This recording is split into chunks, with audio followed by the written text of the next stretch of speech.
In this video, you will organize your event plan with headings and a table of contents. As you add to a document, it can be difficult to find the information you need. Some documents may be dozens or even hundreds of pages long. To make it easy to navigate within your document, add headings. Highlight the first section, Event Information. Then format it using Heading 1.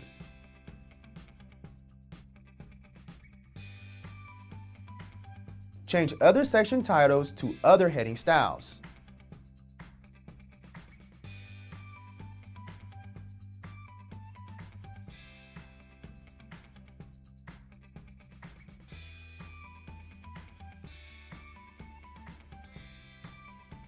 Now that you have headings in your document, you can create a table of contents.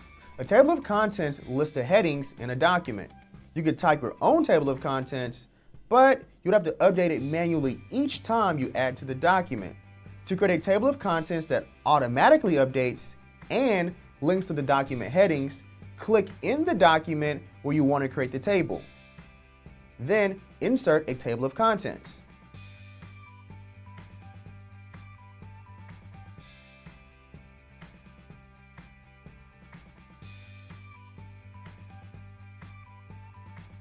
Now, your headings appear in one place. Each link in the table goes to the heading in the document. Try it out.